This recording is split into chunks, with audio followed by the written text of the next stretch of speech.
Go ahead. We call to order the May 20th, 2024 Water Resource Advisory Board meeting. And I will turn it over to Joanna to do the virtual rules. All right, sounds good. Thank you. Hello, my name is Joanna Bloom, and I'm serving as the technical host for this meeting. We'll start with sharing a few slides of the virtual meeting rules we follow. These rules are in place to find a balance between transparency with community members and security that minimizes disruptions. We need a full name associated with each person's participation in open or public comment, and we cannot unmute you without it. If your full name is not currently displayed, please go ahead and change it, or you can text me and I'm happy to change it for you. There's no chat feature for this meeting.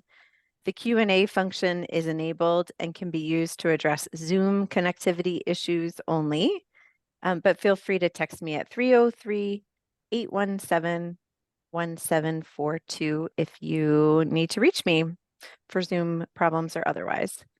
Members of the public may be unable to control audio or video features. Video is limited to city officials, employees, and invited speakers only. I will unmute you when you are recognized to speak. Just real quick check if we have anybody on the phone. It doesn't look like it, so I'll forego reading the phone instructions. If you do want to speak under public comment, I'll call your name and we'll start a 3-minute timer that will be displayed, and you may start speaking once you see the 3-minute timer. Thanks so much for your participation. Back to you. Thanks, Joanna. Yep.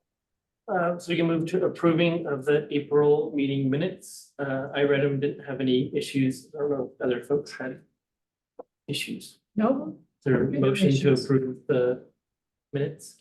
Make a motion to approve the minutes. Second. All in favor? Aye.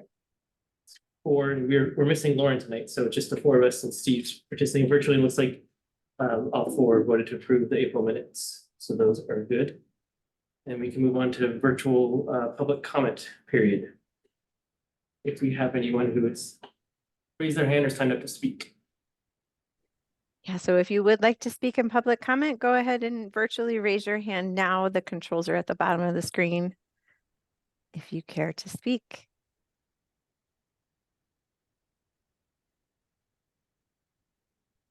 I do see one hand raised.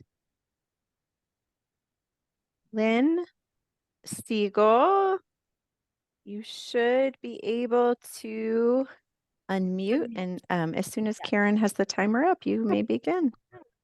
Well, this is really remarkable that no one ever speaks but me. It's really a sad prophecy for Boulder. You know, water is life. My water bill is $14 out of the $100 that I pay.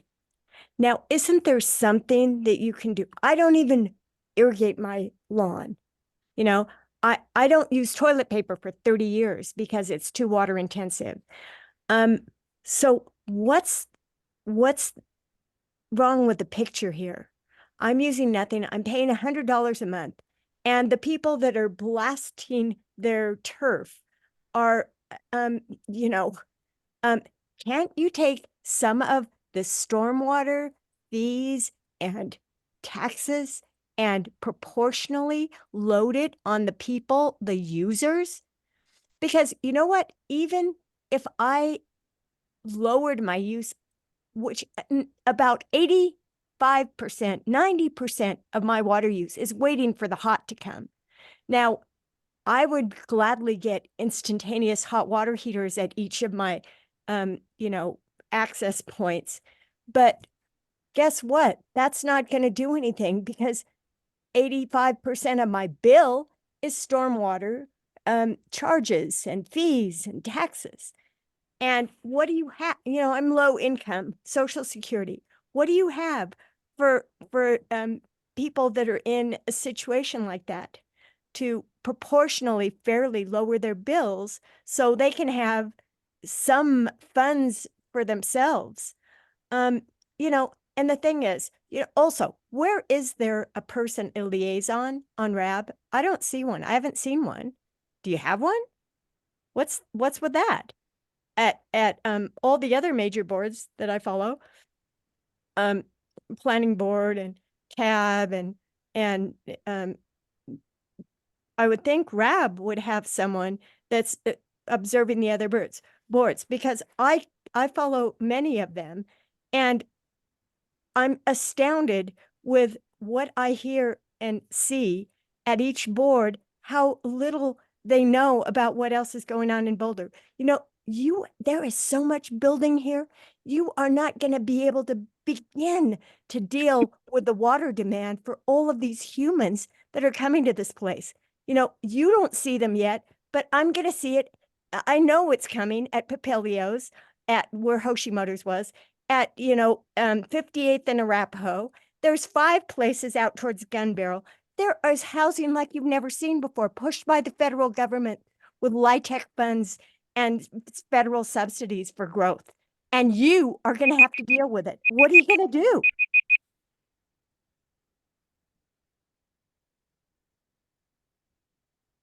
Thanks, Lynn. I don't see anybody else who's interested in public comment tonight. Okay, thanks, Joanna, and thank you, Lynn. Should we move on to first information item? Sure, we can do that, and if you don't mind, then my comment. Please, on yes. what was just said. And good evening, board members and members of the public. I'm Joe Tadiucci. I'm the Director of Utilities for the city. And just going back to Lynn's comments and what you said about the bill and $14 out of 100 being for the water use. The way our system and our rate structure is set up, there's a portion of the bill that are usage fees, so you pay for what you actually use, and the more you use, the more you pay. The less you use, the less you pay. And then there's a portion of the bill that is kind of the fixed charges. And there's a balance that we have to do when we do a rate study.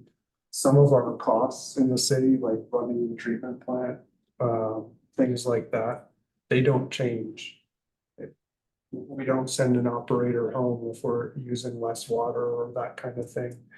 And so having some revenue stability with the fixed charges portion of the bill is the way they're designed. But I appreciate the feedback, and at some point in our work plan here in the next few years, we'll be looking at rates again. That'll be something that the board and the public can weigh in on. Thanks, Joe. And then moving on to our only agenda item tonight. It is the capital improvement program, and those of the board members who've been with us for a bit know that the way we do this each year, we break this into 3 meetings, and in the May meeting, we try to give an overview and get everyone up to speed on where we left off last year. Or for a new member, it's the first time you've heard it. And then June is probably the most consequential of in some ways of the meetings, because we do a deeper dive into the 6-year CIP, the proposed projects and what the rates are going to be. And we really look for the board's feedback in that meeting so that we can come back in July, hopefully having addressed those comments or concerns that you might have had. And then we'll be looking for a recommendation from the board in July. So our plan tonight is to, in giving an overview and a snapshot of where we left off last year, we're going to go through the presentation in segments, and we'll go through some financial background first, and then we'll follow that with a discussion on each of the utility systems and just brief mention of the key projects that we'll be talking about in more detail in June. And we thought, since it's the only item on the list tonight, and we've got time to go through it in a little more detail, it made sense to stop after each section and kind of see if you have any questions And sometimes it doesn't work for certain topics, but I would also invite the board members to stop us at any point as we're going through it. If you have a question, a burning question in the moment. And so Steph Klingerman is our principal financial analyst. Started with the city in September, and so she'll be doing the financial portion of the presentation. And then Chris Douglas is our utility engineering manager, has been with us for a few years. And he'll lead the discussion on the systems and the projects. So with that, it looks like the media is working, so I'll turn it over to Steph. Thanks, Joe. Steph Klingerman, the financial analyst for utilities. So I think we've got a slide on the agenda.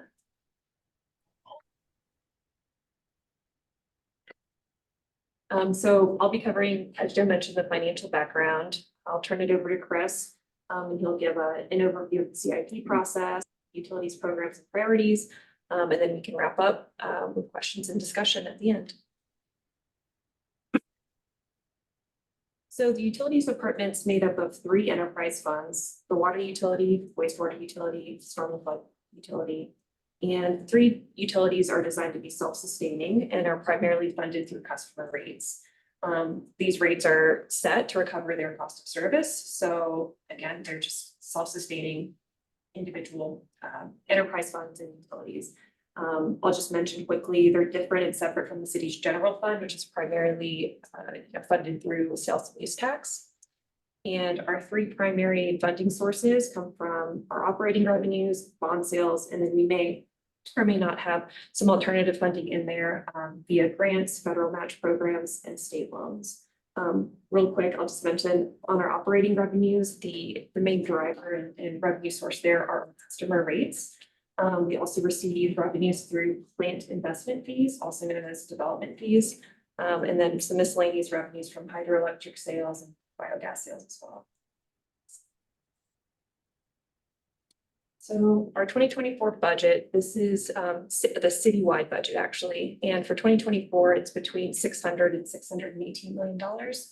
Just wanted to show this just to kind of give a sense of magnitude for the utilities budget. It's roughly 20% of the 2024 adopted citywide budget, coming in right now to around $120 million forecasted for 2024. So this slide just gives a quick breakdown of the 2023 actuals by utility fund. So in 2023, total spend across all 3 funds was around $112 million. The water fund made up about 52% of this at around $58.4 million. The wastewater made up about 32% of that at $36 million, and storm and flood made up the remaining 16% of that at around $17.4 million. So these next 3 slides are formatted similarly. The first one I'll run through is the water utility, and on the left side there, we've got a pie graph of the 2023 revenues. On the right, we've got the 2023 actuals for expenses. Total revenues for 2023 was around $41.1 million, and total expenses was around $58.4 million. There is a difference there of about $17 million, but I'll mention a couple of things that make up that difference and kind of help bridge that gap. So in 2022, we bonded for water and sewer projects, and we were able to use some of those bond proceeds to help pay for that capital that you see there of about $32.9 million. And then we also have reserves and fund balance savings available that have been built up over time so that we can pay for our capital projects with cash. So this is the wastewater utility. Again, we've got the revenues on the left side there, expenses on the right. Total 2023 revenues were around $46.3 million. The large source there for revenues is the billed revenue from, again, customer sales at around $25.7 million. We did receive loan proceeds from the state of about $17.7 million that are being used to help fund our phosphorus upgrades program at the wastewater treatment facility. There are some miscellaneous revenues in there of about $1.7 million. And then on the right side there, Again, this is just the breakdown of expenses by category. Capital expenses were around half of total 2023 expenses for the wastewater utility. And then we've got operating expenses of around 11 million. Debt service and transfers make up the remainder there. I'll just mention really quickly, the capital program does fluctuate from year to year, but our operating expenses are pretty consistent from one year to the next. And then here are our sources and uses of funds for the stormwater flood utility. Total revenues were around $22.6 million and total expenses of around $17.4 million. So this table just captures the current year approved rate increases for 2024. These were implemented back in January. We had two 8% increases for our water and wastewater utilities and a 10% rate increase for storm and flood. The projected rate increases for 25 and 26 were presented on last year. In June, we will update our forecast to align with our proposed capital plan. So in June, we will show projected rate increases or proposed rate increases for 25, 26, and 27. And so this is the last slide for my section. This is really just a comparison of the city of Boulder single-family bills to other Front Range communities. We used an annual consumption assumption of 90,000 gallons. And you can see that we are on the higher end of these benchmarked communities. I'll just quickly mention, we have the 7th highest water bill, which runs about average. I think it's about 3% higher than the average. So pretty average. Our wastewater bill is the 2nd highest, and the storm and flood is the highest among these benchmark communities. I will also mention we have a vast system of drainage ways, and due to our location, City of Boulder has the highest risk of flash flooding in the state of Colorado. So as a result, our storm and flood rates are going to trend higher compared to other communities. For wastewater, we've also been working to complete a main sewer interceptor project that Chris will also cover in today's meeting and go into more depth in June's meeting. This project really was a result of an exposed risk that came about after the 2013 flood. It's been a costly endeavor, so it's put some pressure on our wastewater rates. I will acknowledge that rates are high, but they are necessary to maintain our infrastructure adequately. So that is my section. I'll pause and see if anyone has any questions. I know a lot of communities have seen significant increases in their costs when it comes to capital projects and operations. And you mentioned that our operating costs are pretty consistent in terms of how much they make up of the pie. But have we seen everything sort of track or escalate sort of together? And have we seen the three enterprises experience the same inflation of costs? I would say so. I think the capital expenses were trending a little bit higher. I mean, a couple years ago, we had supply chain issues. On the operating side, I know the City of Boulder did make some adjustments for salaries, things of that nature. And then also on the operating side, we had increases in chemical costs. But I will just say, or it's my opinion, that I think that the capital expenses have trended a little bit higher than your general operating. And year over year, are we sort of seeing that calm down a bit, or are you still experiencing? Yeah, I think just based on general CPI and the Front Range area, I think 2 years ago it was pretty high at 8%.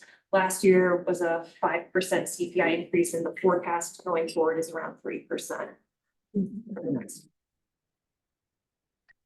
I might also comment on the graphic that showed the comparison to other cities. We're at the high end of the scale for sure, but that is one of the things that I pay close attention to, and we want to keep that in check. Hard to say what others are doing and what their programs are, but we don't want to see that where our bar is suddenly noticeably higher than others. So it's one of the metrics that I for sure pay attention to and thinking about affordability of our services, our ability to pay and making sure that we have bill assistance programs for those who maybe are struggling to pay. I had a question. Okay. See, Yeah, I had one question. I think for the last several years, it seems like the rate increase on the stormwater portion has been quite a bit higher than the other two, but it looks like it's going to come back down more in line going forward. Is that because we've kind of made up the differences or solved some of the shortfalls that were exposed in 2013? Or sort of how do we expect those relative rate increases to go in the future? Will they sort of be similar and sort of track general inflation, or are we likely to see the floodwater expenditures go back up again? Well, that's a great question, Steve, and you really teed us up for one of the things that'll be part of our June presentation. We did the comprehensive stormwater and flood plan in 2022, and we identified a new prioritization system for all of our flood projects. And we've been working for the past couple of years on applying that and coming up with a long-term CIP. And I can't remember if the number is 20 years or longer that we're looking at, but I think one of the questions we get from community members is we have some pretty expensive flood projects coming up in the near term. And are we mortgaging our future, and will we be able to afford other projects across the city? And I think there's decent news there in that the rates can be stable and at a reasonable level. I would not say that the increases in the last couple of years by any stretch have us caught up, but we're thinking about that affordability and how to space it out over a longer term. So you'll be seeing that for sure in June. Good. I had a question also related to that was saying it's not necessarily the case that a 1% rate increase results in 1% additional revenues. And I was curious how you all kind of projected that potential increase out, since it's so dependent on weather, and how you may consider that. Yeah, that's also a great question. Our projections, I would say, are usually informed under a normal year circumstance. So we've looked at, what consumption's been in a normal year. When we project on the water side revenues going forward, we do discount the rate increase a bit, because we expect people, as rates go up, to maybe pull back on their consumption. So there's a little adjustment there when we project that going forward. I think, Steph, when you were showing the pie charts of the revenue versus expenses, there can be situations where one is more or less than the other, and some of that variability comes into that. And we're kind of looking at the overall fund balance, or what we have in reserves and savings, and we've got some flexibility. And we just recently internally went through an exercise with Steph where we were kind of looking at that out several years. And, well, what happens if we move this project 1 year? And you can really see the effect of that. I always say it's like a musical mixing board. And that's part of what we try to do to make all of this balance out. And we can experience some variation in what we were predicting and manage it, because we've got the fund balances and things, and just adapt as we're going. So just to confirm, we're not going to see the proposed rate increases tonight. We'll see that in June. Right? Yeah. What you saw on the slide that showed the 3 years that's where we left off last year with what we were predicting. For this section? No. Thank you. I'll turn it over to Chris. Thank you, Steph. Good evening, board members of the public. I'm Chris Douglas, the Utilities Engineering Manager. And I'm going to talk through the capital improvement program process really at a little bit of a higher level this evening, and then we'll get into some more detailed projects in June. And I even want to start off and almost and even pre-program across all of the utilities, some of the things that we look at as we come up and identify projects. So typically we start our internal budget process in January. And so then that's a combination of really those utilities team members that have roles in the planning, implementation, operation, or maintenance on really any of the capital assets that we work with. So we do have an internal discussion process where we do discuss over several meetings and talk about priorities and really the direction that we need to go to be able to pull together the CIP that we're bringing to you here as a part of this next 3-month series. And a couple of the big picture concepts is there's lots of things that influence the capital project.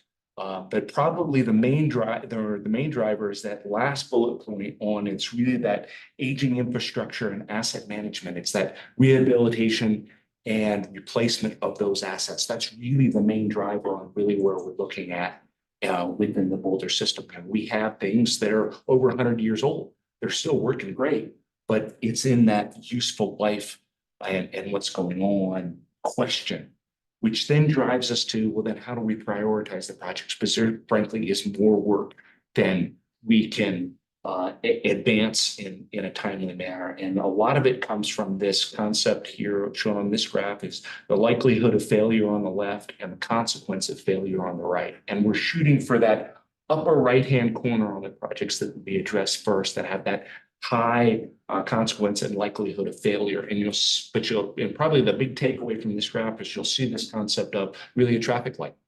We've got a red, yellow, and green concept on how we're choosing projects. So I'll be coming back to that theme as we talk a little bit more on some of the systems that we're dealing with throughout the rest of the year.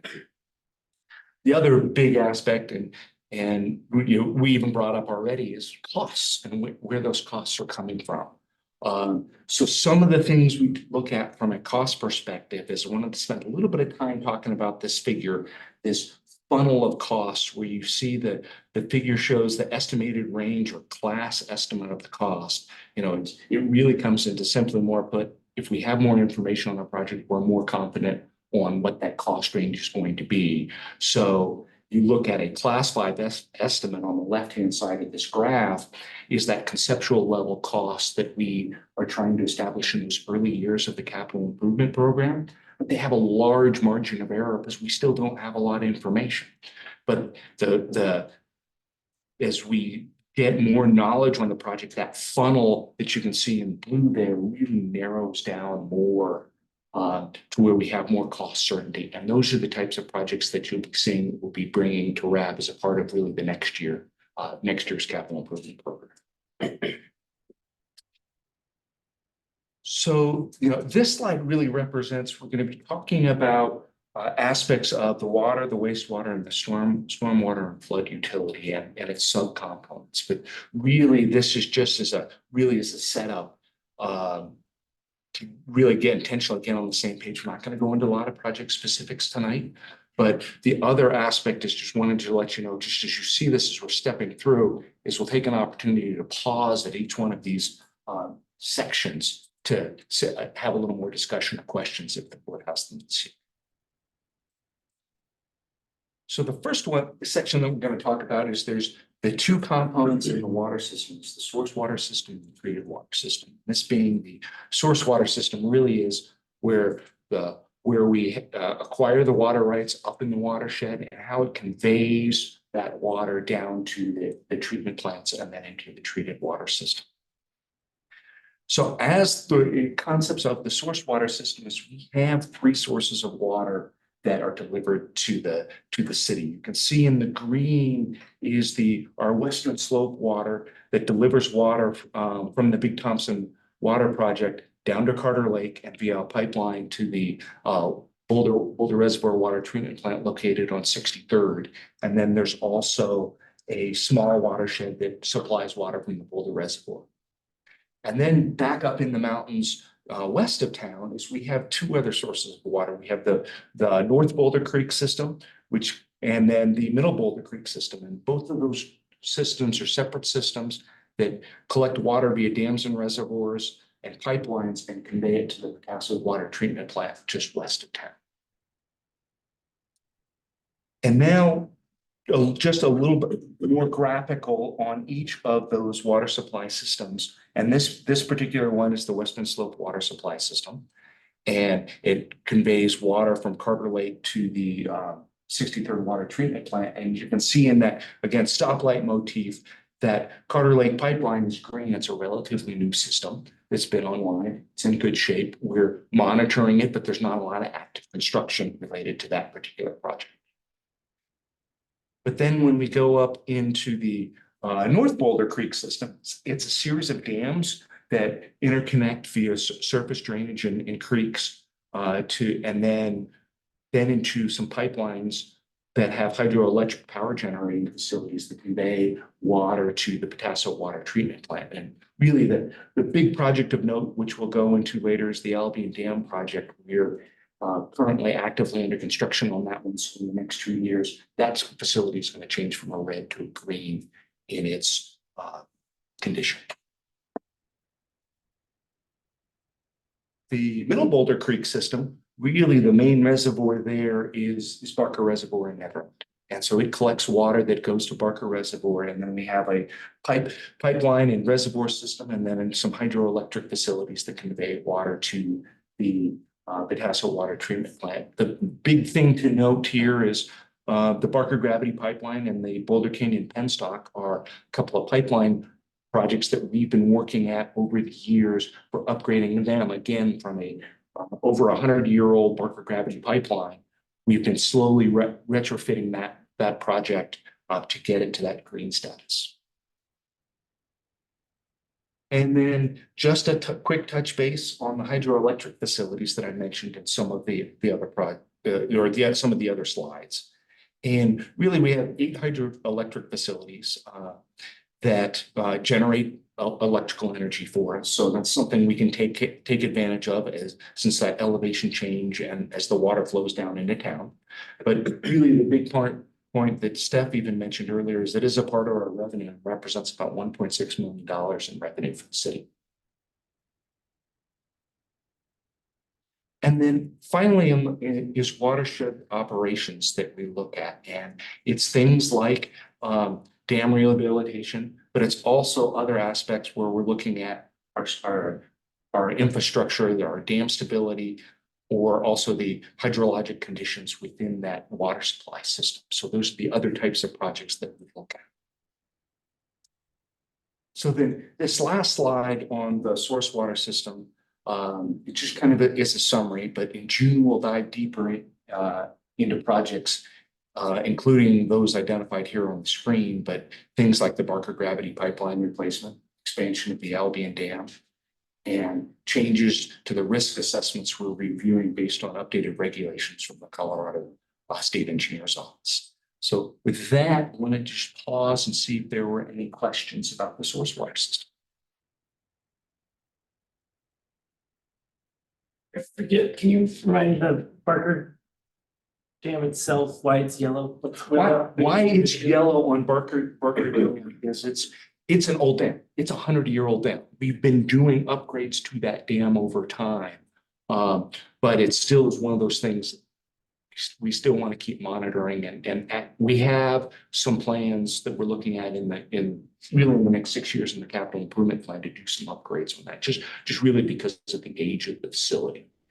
And at this point, they are concepts related to needs and not wants. And so we don't have an issue with the structural stability of the dam or anything like that. But there's, again, just with the age of that facility and its critical nature, we want to make sure we're keeping upgrading things.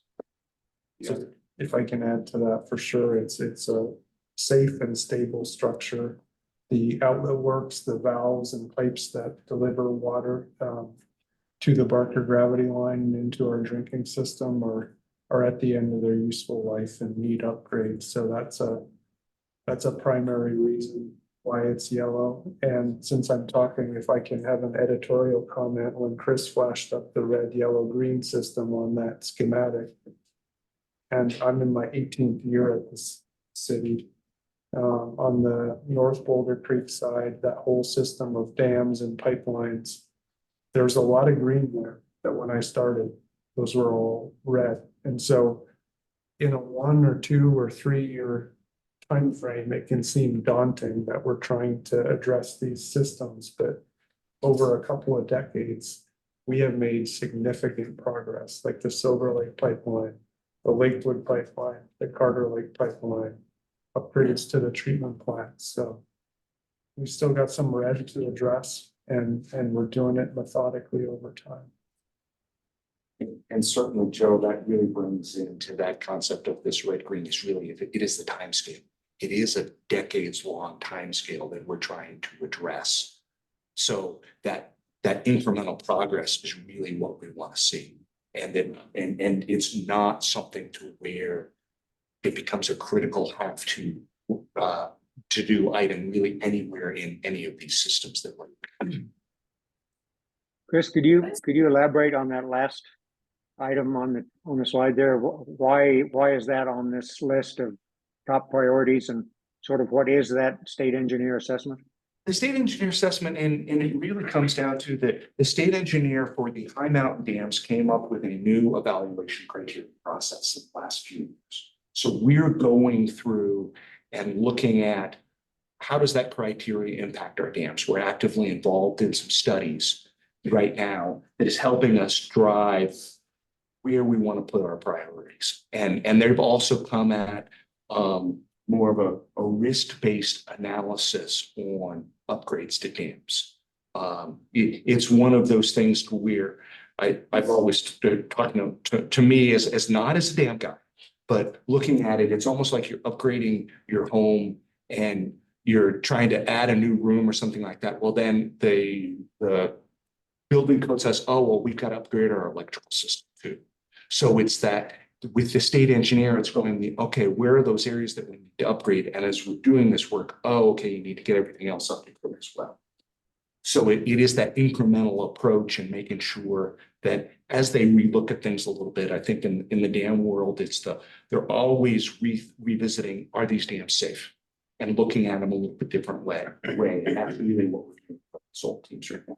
So this is not a one-time thing. This is sort of an ongoing process that you guys are involved with all the time. Yes, correct. Okay. Yeah, that's true. And I think a lot of what you see on the CIP, and I don't want to steal Chris's thunder, but we have wastewater projects where there are regulatory drivers that we need to upgrade the plant. And a similar thing can happen. And to Steve's point, those refinements to the dam safety regulations kind of are happening all the time. They're a little less likely to drive major capital costs like some of the plant projects do, but they can, and you pay close attention to that. They sometimes update the hydrology for different parts of the country, and so there are new ways, new things that apply. It's things like that get refined, but it could have implications to our capital program, so that's why it's on the list.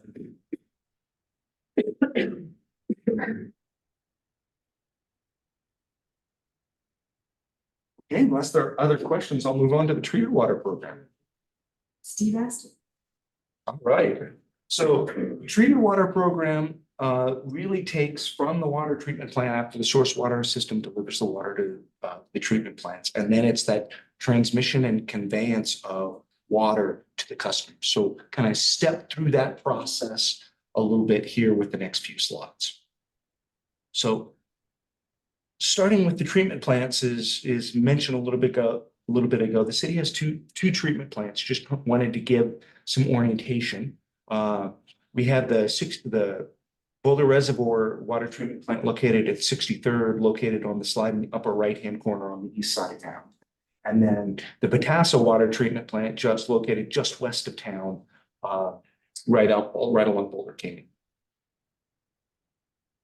And now I'm going to dive into really the two treatment plants and their condition. Lots of stuff on the slide, lots of complex processes. We're not going to go through those processes. It's really the big point here is, again, in that red, yellow, green, where are we? And And in general speaking, the 63rd treatment plant's is in good shape. But I wanted to point out a couple areas that are those split red and green boxes. And so that's the high service pump station, the main power supply, and the campus electrical equipment. We're 90% of the way through a capital upgrade project on that one. So it's not quite done. We're not quite coloring it all green, but really by the early 2025, that project will be completed. So that's really, you get a lot of things at the 63rd treatment plant that are move into that green category with good condition. At the Paso water treatment plant, we did some upgrades in 2017, which got a lot of things to that green level, but there's still some areas that we'll go into a little more in June, but we're looking at upgrades to the disinfection and the backwash tank system. And then the next step after the treatment plants is we have the transmission system, which is made up of storage tanks and transmission lines, and then the distribution system before it's delivered to the customer's meters. And one of the things you'll actively see in the CIP is transmission pipeline work and storage tank upgrade work to improve that overall capacity. And then I want to know a little more specifics on the transmission system. And again, lots of things going on the slide, but the big thing here is the line work is we've got a lot of our transmission lines that are reaching the end of their useful life. They're still functional, but we are actively moving forward with several projects to start it's going to be a multi-year program to replace and upgrade those facilities. And then the other things I wanted to touch base on is a couple of storage tank projects where you have on the lower left there, we have Kohler and Chautauqua storage tanks. And the Chautauqua tank is over 100 years old. Still working very well, but it's time to replace it. So that's a big project that we're planning here in the upcoming process. And then there is also, as a part of our transmission study, right, we've identified some additional storage needs to help with pressure equalization on the east side of town. So we're looking at locating and constructing a new storage tank in East Boulder.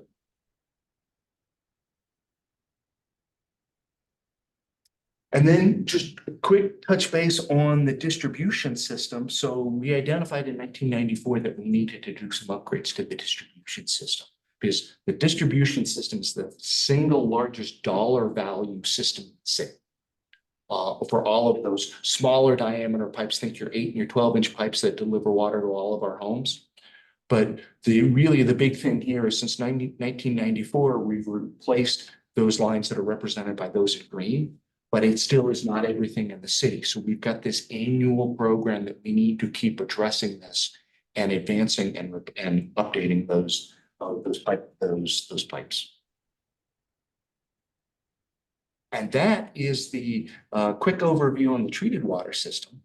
And so then in June, we're going to dive deeper into some of the projects that are identified on the screen, but we'll specifically talk about the almost complete electrical upgrades at the Boulder Reservoir Water Treatment Plant on 63rd, the phased design and construction on the disinfection system that I mentioned, Paso Water Treatment Plant, and then also the 63rd transmission pipeline project that we will begin construction later this year.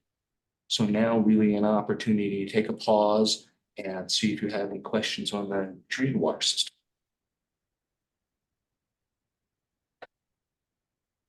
Are you using any analytics to determine where pipe failure is most likely in the transmission or distribution systems? What does that look like? And yes, in the transmission distribution system, it is analytics, but really there's a point of we're collecting data and on our break information in our Beehive asset management system and work management system. But right now, the bigger thing is with a lot of these pipelines and things is where we call them what we call first page projects. They're all these things that we know we need to address now, and it's working the timing in on that. And really that Beehive asset management system really is going to help us on that when we get to the second page projects a few years down on the CIP, because there's enough here that is the relatively obvious projects that we need to get after right now. So it's that 100+ year lines and 100+ year lines, or they're particular on transmission pipelines, there's the type of material that are constructed, that the pipeline is constructed of, knowing that when a failure can happen, it can be a much larger failure. So we're trying to address those because, again, it's getting to the end of their useful life and trying to get ahead on that replacement program. Distribution system, the break history Yes. does get analyzed and factors into how we prioritize projects. do you find that there are certain neighborhoods where you, because of the soils and just the location of the homes, that you have more, or the lines themselves, that you have more breaks? There are some areas, and then there are also some areas where we do see a series of, if you have a break in one area, that's upsetting the pressure and then the flow conditions in that particular area that can lead to cascading breaks. I'll call it in that region, or, you know, in the neighborhood as well. So it is a combination of trying to track that and for choosing what's the right project to go to next. While being equitable in terms of where you're making those. Correct, yeah, that certainly is, from that equitable aspect, that is one of the areas that we're looking at within all the utility systems, is through that equity lens, to making sure we're addressing, we're not just focusing on one particular area or those areas that may not have historically been this. The unique thing about Boulder's system is we kind of have two treatment plants. And the Bethesda one, it's all gravity fed. The Boulder Reservoir one, there's a pumping element, so you have these two sources that are pushing on each other. And we do have, it's complicated because we have high pressures and we have to break that pressure. But some of the projects that we're doing, like the Boulder Reservoir pump replacement, is going to refine the way we change flows, and it's going to result in less likelihood of pressure breaks. And then that would be another, so we've got that at the Boulder Reservoir, and we've talked about this additional East Boulder storage. It allows us a little more of that flexibility too. So I had a question on the new storage in East Boulder. Can you go into a little more detail with what the need is there? Well, and what the need is, I'm gonna go back, there's a couple of things on that picture. So if you can see in the upper right-hand corner, the one tank that is in yellow that's the only storage we have in East Boulder. That's up in Gun Barrel.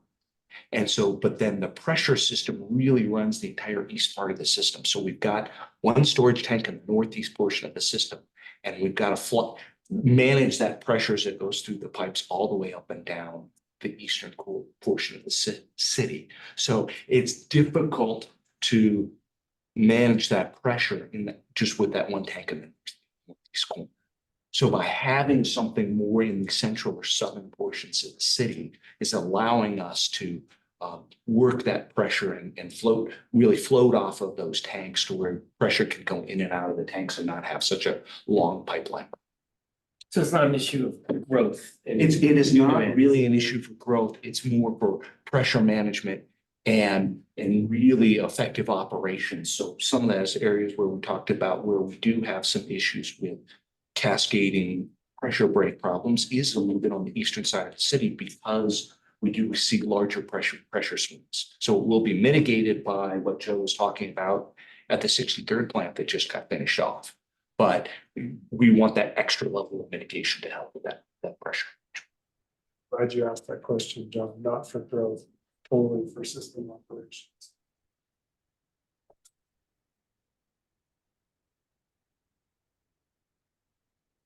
Any other questions? Okay, well, I'll shift over to the wastewater system. And so the wastewater system being collecting sanitary sewer flows that come from all the customers, conveying it via smaller diameter and larger trunk sewer pipelines, and then conveying that to the wastewater treatment plant or the water resource recovery facility, or the WRF, that will talk through on that aspect. So, and following that flow path from the customers to the WRF is this slide really shows the sanitary sewer rehabilitation project that we've been going forward with since 2015. As a result of the 2013 flood, City Council created and funded an aggressive 20-year program to really upgrade the sanitary sewer pipes in the system. And really what that's shown here is really the two pictures on the screen. On the left-hand side is an older pipe before it gets rehabilitated. You can see where there's the cracks, and we're having some of those inflow problems and infiltration problems in the system. And then we go and line it with a trenchless lined project, and really it looks like a brand new pipe. But we're able to get after that with the trenchless technology, really creating a pipe, a brand new pipe within the pipe. And that's what we've been doing since 2015. And we're on track for a completion in 2035. And the big thing with the graph is probably looking at the light green colors and the dark green colors. Those light green colors are the pipes that we still have to line. Dark green is what we've completed since that 2015 timeframe. So it's really getting to that point of, as we keep talking and updating this project over the years, we can see more and more dark green than the light green. How long does that lining last? That lining lasts is really the equivalent of a brand new pipe. It's 50 plus years. So really what you end up doing with that trenchless liner is you go in, you put it in there, and basically you cook it in place and you make a brand new plastic pipe within the old clay pipe. So it's really cost effective and advantageous process, because the other alternative is to go dig up all the streets and do all the replacement work. Can that kind of work be done a second time too? What It happens in can 50 be. years? And what you really can get in there, I mean, the disadvantage is you start getting to, you start putting a pipe within a pipe within a pipe, it starts getting smaller and smaller and smaller. But for most pipes, particularly in a residential street, that 8-inch pipe is more than enough. You've got room to kind of do a couple of projects there. But yes, I think eventually, Steve, I'll call it, in that 50 to 100 years after a couple of life cycles, we may have to go in and start physically replacing those pumps. And correct me if I'm wrong, but I thought some of the flows into the wharf are from infiltration and leakage. Yes. Does this seal up the system where the wharf doesn't have supply? This helps to seal up the system. But I guess, is that a concern? That is a part of the concern, and that's a part of some of the issues that the WRF had in 2013 was the infiltration on a lot of those flows. So this is one component of sealing up those pipes to where it's the cracked pipes themselves. We still have issues with manholes or other service lines that we can do some other steps to seal up. But right now, it's the big effort is to sealing up the pipelines, which is where we feel we have most of that infiltration flow.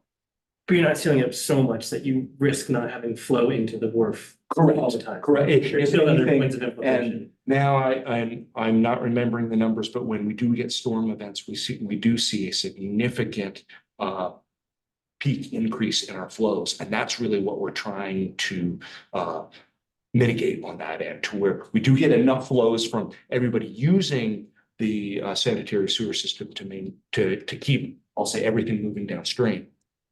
But we're trying to minimize that. When we do get a storm, we see significant spikes in wastewater flows at the treatment plant.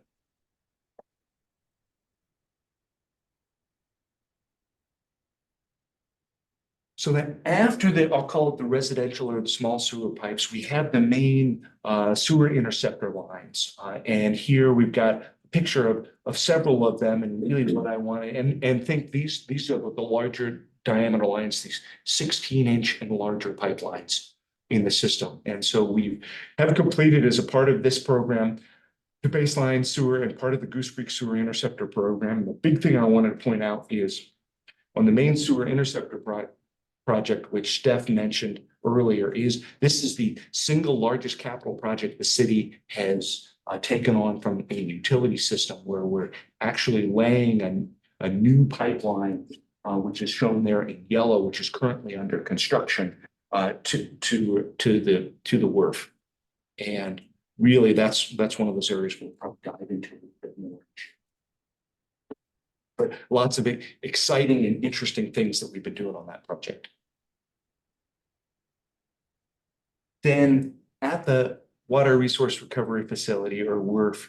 Just wanted to show this aerial view, from a overall cost. This is the largest individual asset cost value for the wastewater system. And I wanted to jump on to another process diagram. Again, lots of processes going on to clean that wastewater.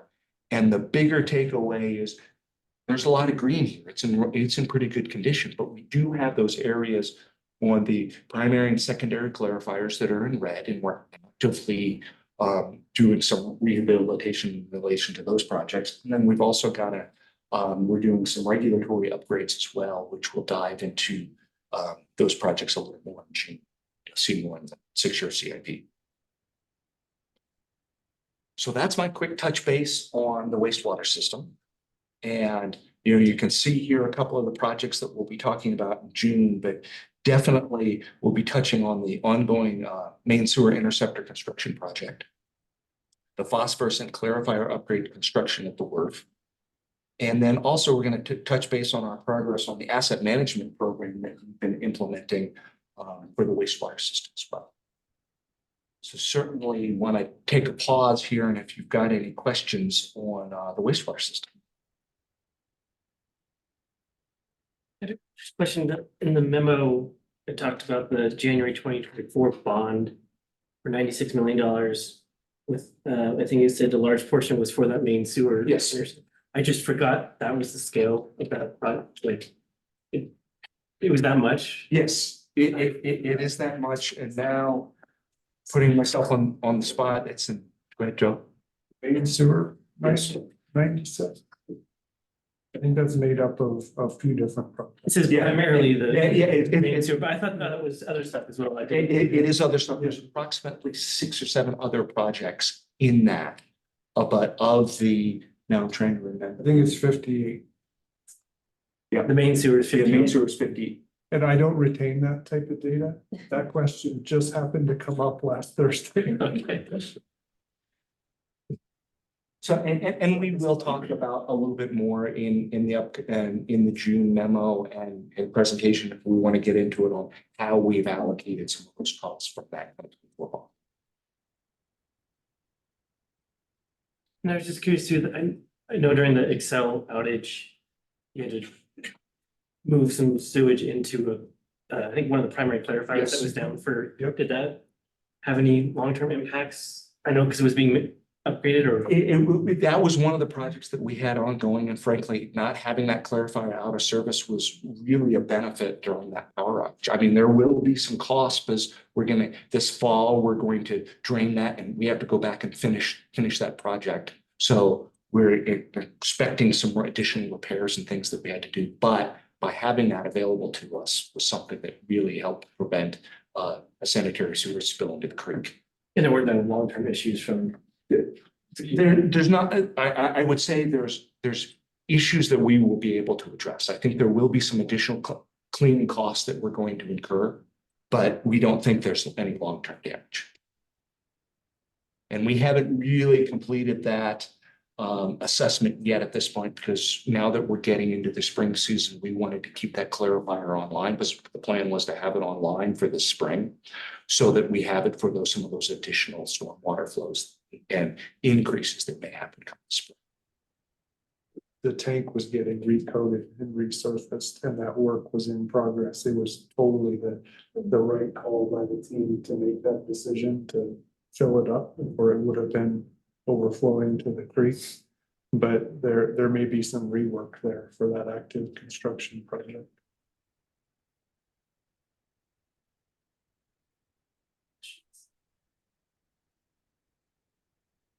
Now just a few slides on the stormwater and flood program.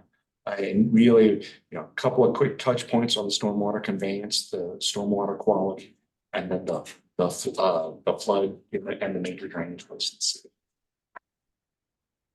So on the stormwater conveyance system, and again, this map just shows really it's all the different colors are all of the different stormwater pipes that are in the city.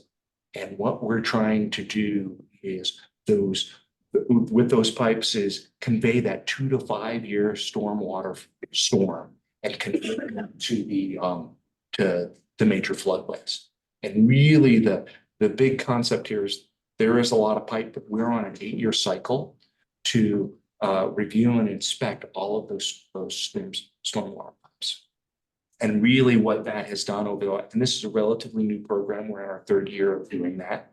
But in 2023, that program identified about $500,000 of storm sewer repairs that we were both emergency and planned repairs that we were able to address. And then we're looking at 2024 of about $100,000 work on that end. So this is another continued program to where we're looking at what we've got and addressing needs. Another component of the stormwater program is the stormwater quality program. And the program not only seeks to comply with state water quality regulations, but educate the public and improve water quality through a better understanding of issues and enhance stewardship of the system. And the city's water quality program conducts various water quality monitoring and special studies along the creeks, including implementing studies related to the E. coli total maximum daily load implementation plan. And then there's the floodway program, and there's Steph talked about is Boulder is the highest risk on flood damage in the state.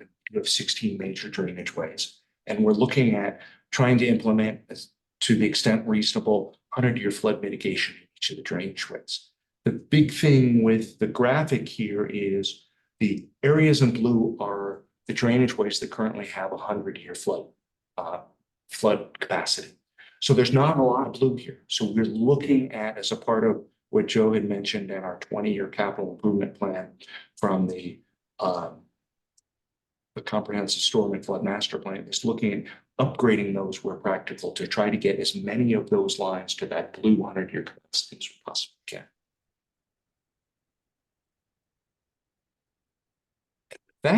That's the end of the stormwater presentation slides. And you can see some of the projects here on this string. And in June, we'll dive deeper into some of the major design projects that we're doing on Gregory Canyon Creek, Four Canyon Creek, and South Boulder Creek. And we'll also discuss that 20-year capital improvement plan that was created as a result of the comprehensive stormwater and flood master plan approved by council in 2022. So, with that, again, take another pause. If there are any questions on the stormwater and flood program.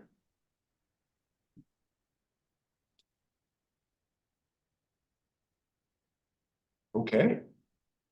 With that, I'm going to kick it back over to Joe to finish up on a couple, two or three more slides. Yep, we're on the home stretch here, a couple more. So we have a slide here for racial equity. We referred to that in the memo. I think the board members have all gone through the city's training that's required for that, or will be going through it. The city has a racial equity plan. It's one of our core values, just making sure we're providing our services equitably. We incorporate those concepts into our utilities programming in a number of ways. Each year, our department identifies the work plan projects and programs that are coming up. And we specifically, every department in the city flags the things that are a good match for applying some of the tools we have for racial equity. A lot of what we do in utilities is system-wide. It benefits everybody, like an upgrade to a treatment plant or things like that. But there are other elements that are a little bit different, and some recent projects and programs that have had RAB involvement where those tools have been applied are the 2022 drought plan, the 2022 comprehensive flood and stormwater plan, and the 2023 water efficiency plan.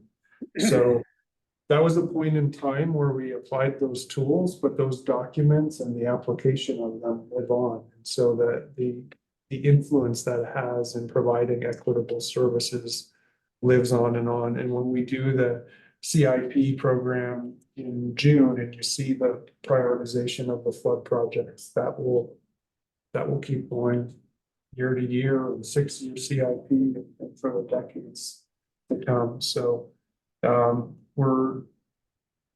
It has been a really interesting journey in the last several years for our utilities department. We're proud of some of the things where we applied this. It's not perfect, we'll keep refining, but we'll continue to apply that. And I think you can move on to the last slide. And I will just say in summary, in June, we'll certainly be speaking to some of these things and the bullet points on the slide in more detail.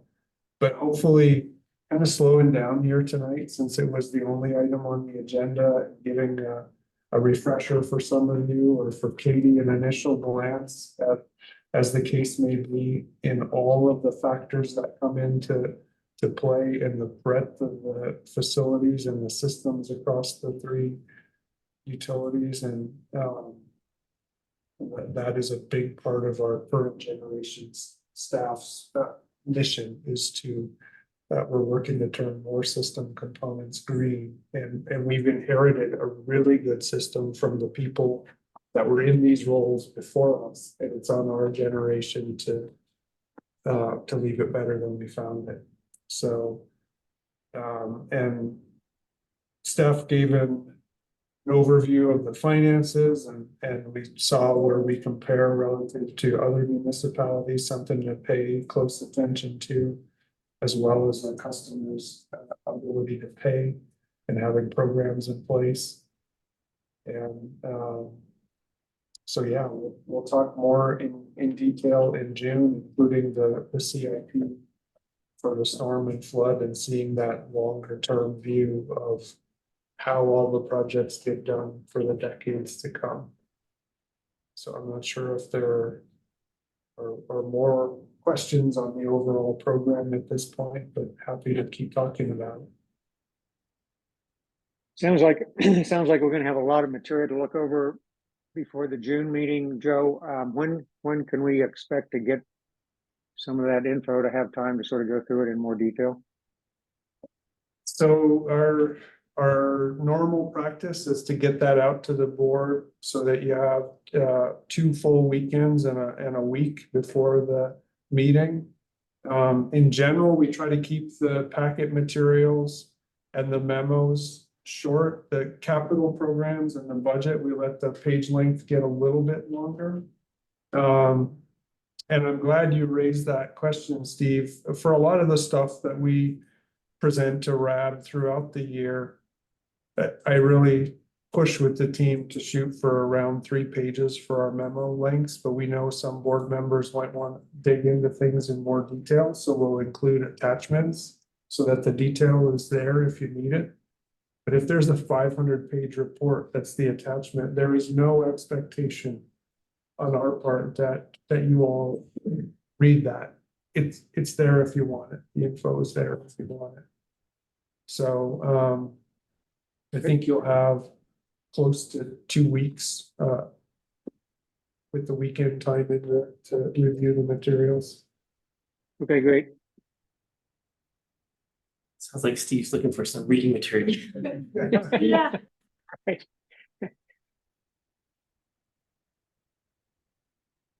So I think that's what we've got for this Any other item. questions?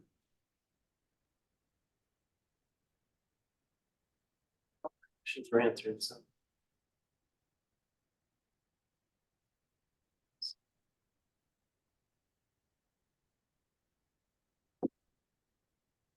This presentation was very helpful. Thank you both for getting us primed for the CIP. I think that your presentation did a great job of sort of setting us up.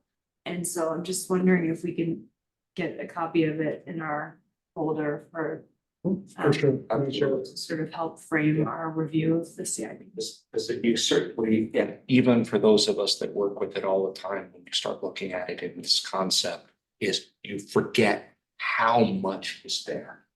And certainly it's just a large volume of things that we're trying to advance.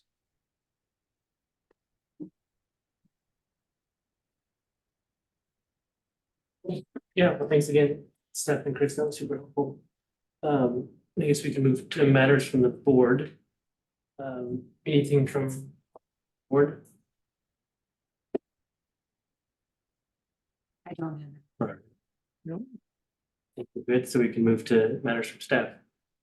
Cool. And I have just a couple of things. The first thing you'll recall in our discussions at the retreat, definitely a theme from the board members of being interested in being involved in the work and I know you were all wanting to make sure that you're adding value to things. And so we talked about in the work plan as things come up that are maybe amenable to board member involvement, we'll flag those things for you. And John, you remember you followed along with the water efficiency plan as designated by RAV, and that was super helpful. A few years ago, similarly, we had a board member follow along with the comprehensive flood plan.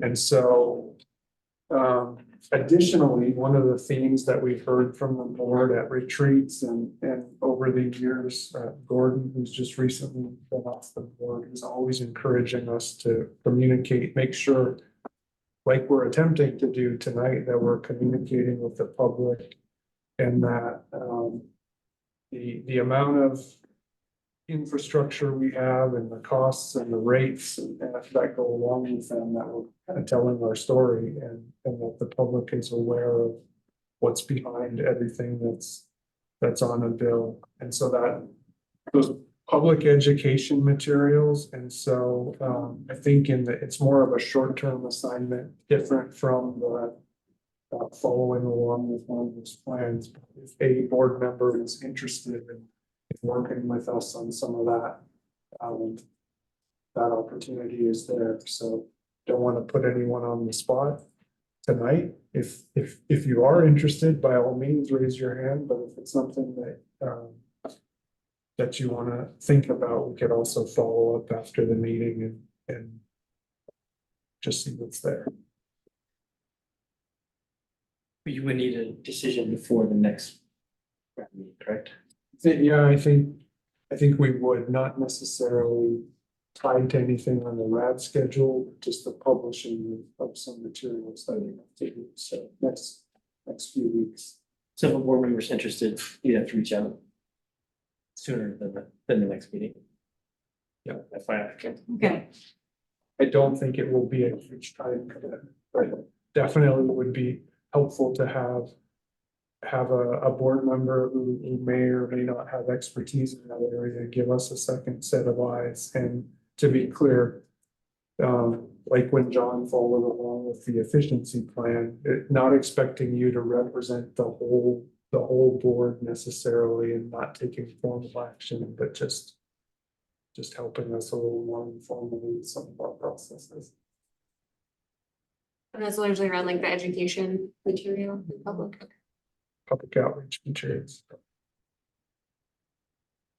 And then the other thing that I wanted to mention, Chris talked about the 16 drainages and all of the flood projects, and we've got the South Boulder Creek project, which is a major one that's active. The Upper Goose Creek and 2 Mile is another active project that you'll see in the CIP. And then a third one is the Gregory Creek project. It's a drainage that kind of comes down parallel to 9th Street in the University Hill and Chautauqua area. And so we've got a mitigation plan with that, and we're starting to work on design concepts. So we have a May 30th community meeting. I can forward the details of when that is to board members. There's not really a role for the board in those meetings and absolutely no obligation for you to show up, but making you aware in case you're interested. And on that project, I think we generally have a supportive community. After the 2013 flood, it was one of the groups that showed up at RAB and talked about their stories of the damage that was incurred. And so we're getting to a point now where we're close to having a project.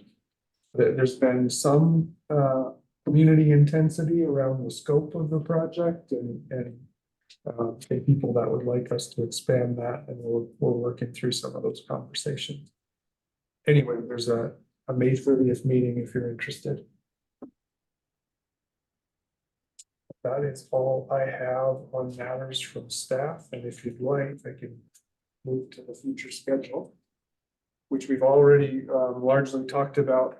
June, May, June, and July is the 3-series capital improvement program. So we'll be going back in June with a deeper dive on the CIP.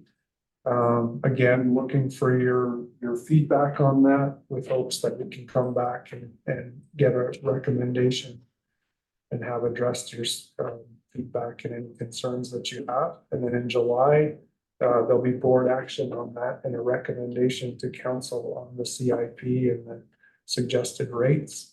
Well, that's usually a quicker subject. So for June, the whole meeting will be on the CIP, just like tonight was. July, there'll be a quick touch and board action, and then we'll also have an information item on the lead water service line inventory and an update from that, from the water quality team. And then it has been our practice the last few years that we haven't had an August meeting and not really seeing a need to have one this year. So that's how the 3-month schedule is shaping up. That's what I've got. Well, thanks again for the presentation. Super helpful. Looking forward to the deeper dive next month. And unless there's anything else, sort of more sheet to join the meeting. Motion to adjourn. I'll second. All in favor? Aye. Meeting is adjourned. Thanks, everyone. Steve, hope the recovery goes well. Yes. Thanks, guys. Thank you all.